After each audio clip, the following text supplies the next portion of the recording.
তুমি তুমি হইলে সব অপরাধের অপরাধী। তুমি ছেলেকে বস্ত্র দিয়া দিয়া আজকে ছেলেরে এত বড় বেয়াদব বানাইছো। না, আমার ছেলে কিন্তু এত বড় বেয়াদব ছিল না। থামো, ছেলে যখন কোনো বাজে কাজ করে এইখানে ওইখানে জং লাগায় তখন এটা আমার ছেলে। এই আমি কি সংসার সামলামো না ছেলেকে সামলামো? আর ছেলে যখন একটু ভালো কাজ করে পরীক্ষায় পাশ করে তখন তো বুক ফুলায় সবাইকে বলে বেড়াও আমার ছেলে পাশ করছে, আমার ছেলে এটা করছে, আমার ছেলে সেটা করছে। তখন তোমার ছেলে, আর এখন আমার ছেলে হয়ে গেছে না, আমি আমার ছেলেকে বেয়াদব বানাইছি। আমি যখন সংসার সামলাই তখন তুমি কি করো? তোমার বাবা হয়ে কি তোমার কোনো দায়িত্ব নাই? তুমি ছেলের একটু শাসন করতে পারো না? আমি যখন মারতে যাই তখন তো তুমি আমারে উল্টা মারতে আসছো। আরে বাবা হইছে, একবার চিল্লাচিল্লি শুরু করে দিছ। হ্যাঁ, এখন টেনশনে আছে, ছেলেটা হারিয়ে গেছে, ছেলেরে খুঁজে পাইতেছি না। তুমি আমার দিতেছ জ্ঞান। বাবারে, এখন আমার ছেলে কই গেছে, তারে কখন খুঁজে পাবো আমি? আমার তো মাথা ঠিক নাই, ছেলে কই গেছে? বাবা, বাবা টাইসন তুই কই? টাইসন কই গেলি রে? চলো ওই দিকটা একটু খুঁজে দেখি। টাইসন, এই টাইসন! আয় রে।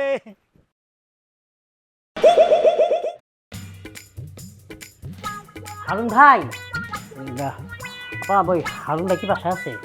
না, বাসায় নাই তো, দুজনে তো বাইরে গেল। বাইরে গেছে? হ্যাঁ। কিন্তু আমার তো আজকে আসার কথা। কে আপনি? আসসালামু আলাইকুম। ওয়ালাইকুম আসসালাম। জি ওই আমি আসছিলাম হারুন ভাইয়ের কাছে। আমি হারুনের বাবা। ও আপনাকে আসসালামু আলাইকুম। ওয়ালাইকুম আসসালাম। জি বাঙ্কেল, আসছিলাম হচ্ছে হারুন ভাইয়ের কাছে, মানে একটা চাকরির ব্যাপারে কথা বলার জন্য। মানে সেই আসতে বলছিল। এখন হারুন ভাই গেছে কোথায়, আসবে কখন বলতে পারেন? আর বইলেন না, হারুন আর আমার বৌমা এরা দুইজন খুঁজতে গেছে আমার নাতিটারে। আমার একটা নাতি আল্লাহ দিছে, এমন পুংডার পুংডা, বাড়িতে ঠিক মতো খাওয়ার সময় ছাড়া আর কোনো সময় হলো বাড়িতে পাওয়া যাবে না। কোনো পড়াশোনা নাই, টাউডের মতো সারাদিন ঘুরে। এখন পর্যন্ত এত বড় হয়েছে, ওই যে বাথরুমে যায় গোসল করে, কাপড় চোপড় পয়রা করবো না, ন্যাংটা হয়ে। মানে ওই যে আপনার নাতি যে এই সাইজেরটা? আরে ওই সাইজ মনে হয় দেখে ওই সাইজই থাকবো সারা জীবনে, মনে হয় আর বড় হইব না। ও মাই গড, কোন কি বাচ্চা তো, এখনই যদি কন্ট্রোল না করতে পারেন ভবিষ্যতে কি হবে সেটা বুঝতে পারতেছি না। শুনেন, আমার একটা কথা শুনেন। কি? আমি হইলাম এই বাড়ির কাজের মানুষ। জি। পর দেখলাইতে ঘুম ভাঙিয়ে দেখি আমার পাশে শুয়ে রয়েছে। না জানি এটা বড় হইলে এটা চরিত্র কি হইব আল্লাহ মাহবুব জানে। জি না না, ঠিকই আছে, নিজেও একটু কন্ট্রোল থাকবেন, সাবধান থাকবেন। বাচ্চা মানুষ তো, ও মানে একটু রক্ত গরম, যে কোনো সময়টা সেটা কিছু করে ফেলে তো সময়। এইটা আপনি কি কইলেন? অতটুকু একটা বাচ্চার বয়স যদি হে সাবধানে থাকুন লাগে, তাহলে আপনি চিন্তা করেন মানে কোন লেভেলের বাচ্চা, কোন লেভেলের আমার নাতিটা। জি জি জি আঙ্কেল, তাহলে আমি একটু যাই, দেখি কোথায় আছে, একটু আমার তো দরকারও না আছে। আচ্ছা ঠিক আছে, দেখেন। জি জি আসি, আসসালামু আলাইকুম। ওয়ালাইকুম আসসালাম। এই শোন, কি? ওই পুংডাটায় যখন বাড়িতে আইব তখন আমি আবার বাড়ি থেকে বেরোইব। ওর জ্বালায় আমার কোনো শান্তি নাই। ঠিক আছে, আমারও মেলা কাম করে। টাইসন রে, টাইসন! বাবা টাইসন। আসসালামু ওয়ালাইকুম সালাম। জি ভাইয়া, আমি আপনার বাড়িতে গেছিলাম। ভাই আমার মন দিল ভালো না, কি কইবেন তাড়াতাড়ি কোন। না, সব বিষয়ে আমি শুনে আসছি আঙ্কেলের কাছ থেকে। আঙ্কেলই বলছে আপনারা আপনার ছেলেদেরকে খুঁজতেছেন আর কি। ও ভাই, সেই সকাল থেকে হন্য হয়ে খুঁজতেছি কোথায় যে ছেলেটা গেল, তার কোনো হদিশ পাচ্ছি না। মানে আপনারা কি শাসন টাসন করেন না? শাসন করি না মানে অনেক শাসন করি, বকাবকি করি, বিস্ত্রি বিস্ত্রি গাল দিই, তাও তো মানুষ করতে পারতেছি না। আর কি এর শাসন ভাই?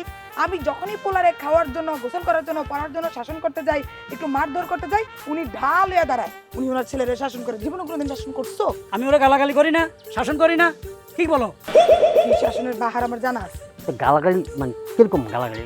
অনেক জঘন্য গাল দিই। শুনি আপনি কিভাবে গালাগালি। বেয়াদব, স্টুপিড, ননসেন্স, এই তিনটা গাল দিই বেশি। অসাধারণ। এই গালি শোনার পর আপনার সন্তান পার্কে চলে যাবে, আর নাহলে কোনো মেয়েকে নিয়ে সিনেমা হলে চলে যাবে সিনেমা দেখতে। কি বলছেন? আমার এইটুকু ছেলে পার্কে বা সিনেমা দেখতে যাবে মানে কি? মানে বুঝেন নাই, স্যার যেভাবে গালাগালি করলো সন্তানকে, কিভাবে জানি গালাগালি করলেন, একটা একটা করে দেন। বেয়াদব, হ্যাঁ, ছেলে এই কথা শোনার পর দৌড় দিবে। পরেরটা স্টুপিড, স্টুপিড মানে হচ্ছে ওই মেয়েকে দেখবে। তারপরটা ননসেন্স। ওই মেয়েকে নিয়ে এতক্ষণ সিনেমা হলে চলে গেছে। আরে ভাই, এই তিনটা গাল তো আমি জানি, আমি একজন ভদ্রলোক, তাহলে আমি কি গালটা দিব?